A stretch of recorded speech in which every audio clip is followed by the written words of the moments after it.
In this video, I'll be covering question 2, part C from the 2018 AP Calculus AB free response calculator required portion of the exam. If you want to see A, B, C, or D, I cover them each in their own individual videos, so go ahead and check out my other videos to see those other solutions. So looking at C, the first part of C is pretty straightforward. It just wants us to evaluate this integral here and then evaluate this integral here. And we are on a calculator required portion of the test, so luckily for us, we can use our calculator to do that. So we'll do that real quick, and then we'll talk about what these things mean, which is the second part of this. So to do this first one, all you're going to do is you're just going to take the integral from 0 to 3.5, and you'll plug in this function here. So this would be 10 sine of 0.4 t squared all over t squared minus t plus 3 dt. And like we said, this is the calculator required portion. So we're not going to do that work by hand. We're going to let the calculator do all this for us. So what I would do is in y1, I would put this starting equation. So sine of 0.4 x squared over x squared minus x plus 3. And then after you do that, step 2 of the process would be to go ahead and graph this. And then we're just going to hit second calc, and inside that calc menu, we're going to choose the number 7 option, which is integral of f of x dx. The calculator will ask us a couple of questions. We'll answer them, and then at the bottom of the screen, it's going to say f of x dx equals, and whatever that is will be our final answer for this piece. So open up your calculator, go to the y equals. If you've been following along through the other videos, you probably still have this original equation that we've been working with in y1 already. If you don't, go ahead and enter that in now. Then from there, we would graph this thing, and we're going to do a second calc. And inside that calc menu, we'll choose the number 7 option, integral of f of x dx. The lower bound on this one, it's asking at the bottom, what is the lower limit? That lower limit is 0. Type in 0, hit enter. The upper limit is 3.5. That's our upper bound, so type in 3.5. Hit enter. It'll color it in, and then at the bottom of the screen, it's going to give us out our answer. So that would be 2.84, and then rounding to 3 decimals on your final answers, that'd be 2.844.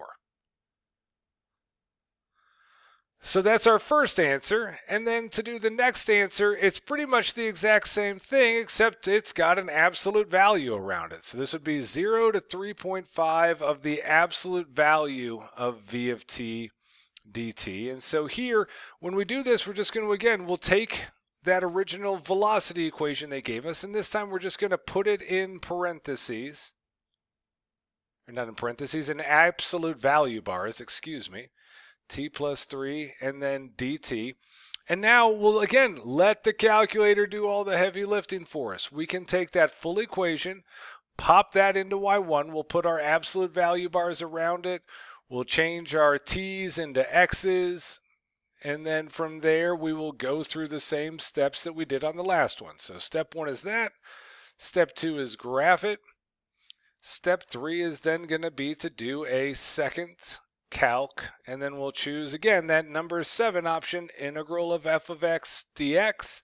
We'll answer those questions from the calculator, and then it will spit out the answer for us. Integral of f of x dx equals, and that'll be our answer for that piece. So we open up the calculator again, go back into the y equals.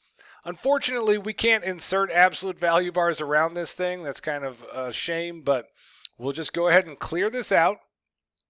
To find your absolute value bars, the absolute value bars are under the math button, and then you scroll over to the num menu, and you've got ABS up at the top. That's absolute values. So we hit enter on that, and that gives us these absolute value bars here. Now the next cool button that we can use on here is to split up a fraction for us. We can get a fraction bar by hitting alpha and then x. That'll just split that into a fraction for us. Some of the older models of calculators don't have the alpha x. In order to get that fraction bar, you got to hit alpha and then y equals. And then you'll notice the number 1 option in that menu is numerator denominator. Hit enter on that. And if your calculator doesn't have this option at all, remember when you're entering fractions in, you need to make sure the whole top is in a set of parentheses divided by the whole bottom in a set of parentheses. So now we'll go ahead and type in our equation here. Remember the whole test, the entire AP test is in radian mode, so just make sure your calculator is default set to radian mode when you start the test and do not change it. So we've got our equation entered in. We'll graph this now, and then we'll go through again our second calc, and inside the calc menu we'll choose that number 7 option, integral of f of x dx. The lower limit on this one is 0. Type in 0, hit enter. The upper limit is 3.5. Type in 3.5, hit enter. It shades it in for us. And then again, at the bottom of the screen, we'll see integral of f of x dx equals 3.737. And so again, when you're doing the final answer on here, you just want to do 3 decimal places for the final answer on the AP Calc test. Now let's talk about what these two things mean. So the first one here was the integral from 0 to 3.5 of v of t dt. When you do not have the absolute value bars, what this is talking about is this is your total displacement over that time interval. Over the time interval 0 less than or equal to t less than or equal to 3.5. And then when you put absolute value bars around it, so the absolute value of v of t dt, this is the total distance traveled. So it's one word, displacement versus distance over the time interval, the same time interval, 0 less than or equal to t less than or equal to 3.5. How I like to explain this, if you want to know what this means conceptually, it's important, maybe not always on this question, but in future uses, displacement kind of means, if you took 5 steps forward and then you took 3 steps backwards, then your total displacement in that situation was 2. You were 2 units away from where you started. That's your displacement. Whereas if we're talking about total distance traveled with the absolute value bars, excuse me, I forgot my absolute value bar there.